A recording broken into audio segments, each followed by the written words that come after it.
Hello! Linux for Hope is hosting an online event consisting of panelists who will be able to advise individuals who would like to enter the tech industry. Here's one of our panelists sharing their journey in tech.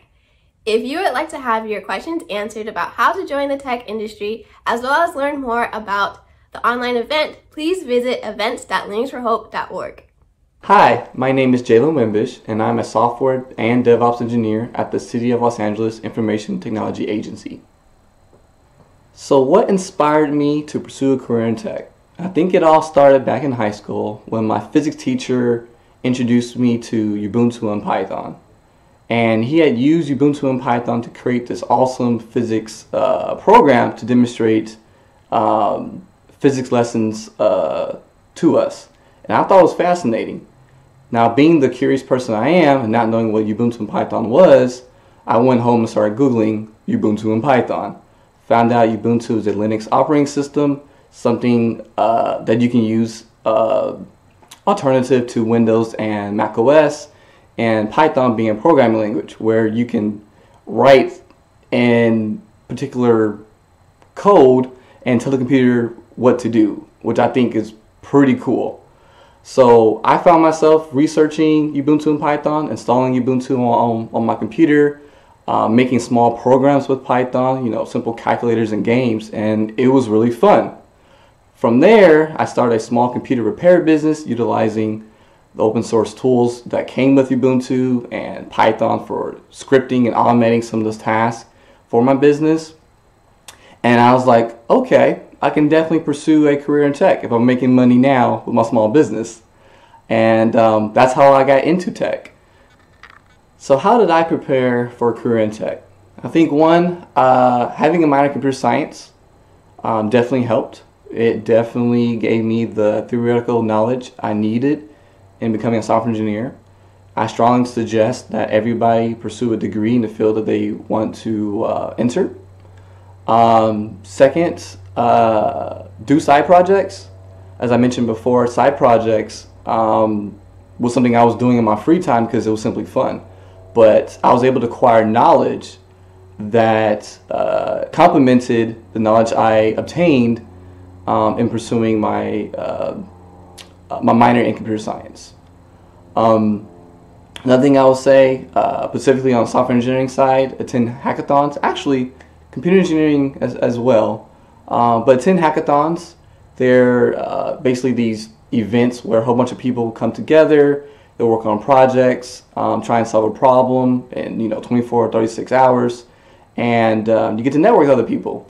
And networking is cool because you can establish relationships that can help you later on in your pursuit and finding new opportunities in the tech industry, as well as everybody comes from different backgrounds, so you can learn new technologies that you may not already be familiar with, and add that to your arsenal of knowledge. And I think side projects and attending hackathons was very beneficial, and I strongly recommend everybody to do that. So I think there are two things that make me unique in tech. I don't have a bachelor's in computer science as a software engineer.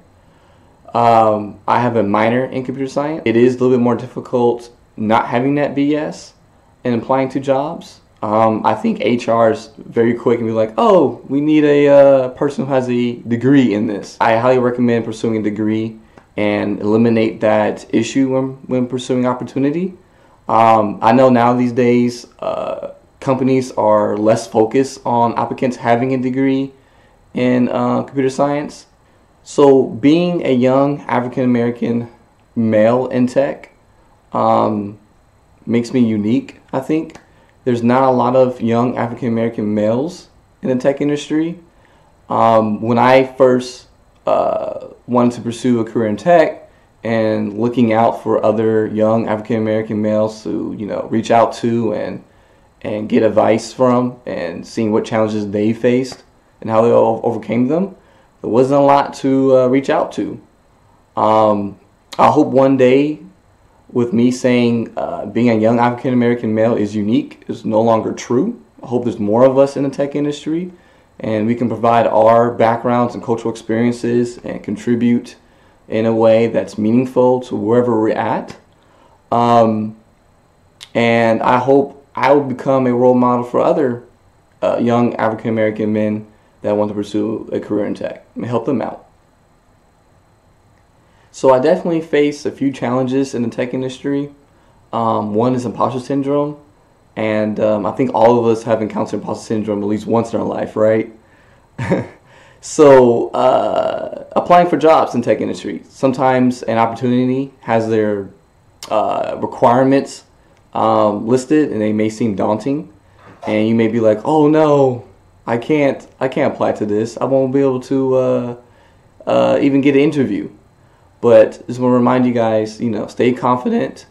If you meet at least 50% of the qualifications listed on the job requirements, still apply, and be confident in yourself. In tech, it changes so much, and you're constantly facing problems to solve, that it's not so much always what you know, but how do you approach problems and solve them, and that's the key thing.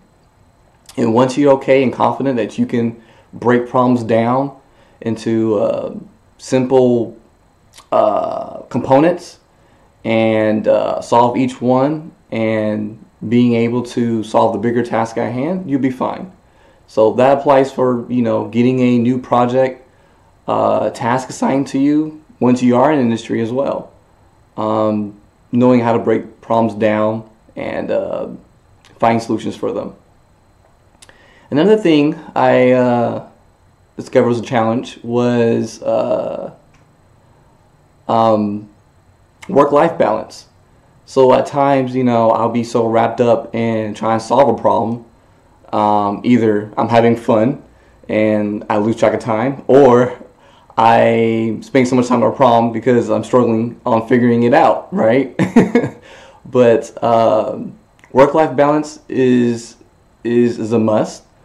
Sometimes burning the midnight oil is actually detrimental to you and actually solving a problem and getting productive work done. So what I learned is that have a schedule of your day every single day when you go to work, and try and accomplish each task at hand in a reasonable amount of time, and give your body some time to rest. You'll find out that giving your body, your mind time to rest, you're much more efficient. You can solve problems quicker, and you actually enjoy doing the work that you have to do. So one of the things that I wish I knew before entering tech was knowing that you define what being successful looks like. So personally, when I first was applying for jobs in tech, I thought you had to be successful by getting into the big tech companies like Google, Facebook, Netflix, Amazon, etc. But I quickly found out that that's not the case. I defined what success looks like, and realized that being successful was making sure you're carrying out your passion. You're having fun doing your work. And as long as you know that you're having fun doing your work, then I think that's one metric that you should consider in being successful. And as well, for me, I define success as also being able to make meaningful contributions, either to my company or to the end customers, and making sure they're happy with the work that I've done. So being happy because my passion is being fulfilled and seeing the impact of my contributions is what I define being successful looks like. I encourage you guys to determine what success looks like. So one of the biggest mistakes I made in tech was tearing down an environment that many users were using. It was stressful, it was embarrassing, it was sad, but I prevailed. I'm going to share you my story, and hopefully you guys can take from that and be able to address any similar situation that you guys may encounter as well. So it was a environment that I accidentally tore down. I was reading some documentation, it wasn't entirely clear. I talked to one of my coworkers, we were like, let's go ahead and try it. unknowing to us, our safety nets were in place, and the environment ended up being destroyed. When the environment got destroyed, I made sure I was there. I was part of the process of debugging, like what went wrong. I was an active member in that, which is very important if you was the one responsible for tearing it down, right? Shows your company that, you know, you're willing to try and fix that mistake that you made. After that, went ahead and drafted a plan to implement new safety measures so that something like this won't happen again. And then for you and for me, evaluating how your company responds to this incident is very important, because if they understand that this was a mistake and they see that you were willing to try and solve the problem and prevent the problem from happening again, then no negative repercussions should happen to you. Mistakes happen. But if your company can't understand that this was a mistake and they implement some repercussions that aren't ideal for the situation, the company culture is not understanding, then it may be a sign for you to leave. So one advice I'll give to others who are trying to pursue a career in tech is to keep pushing forward. I say this because tech can be challenging. On its own, tech is always changing, and it can be challenging to try and keep up all the new things that are coming out.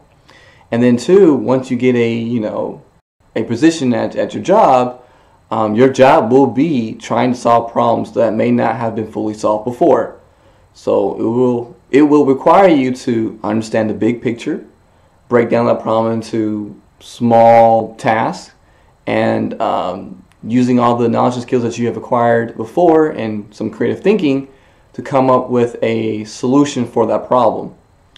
Like I said, it can be challenging, and you may find yourself relying on your passion in keeping you motivated and solving these challenging problems. So my advice at the end of the day is, enter tech, not just for the money, not for the benefits you may be hearing, but because it's fun. Your passion will keep pushing you forward.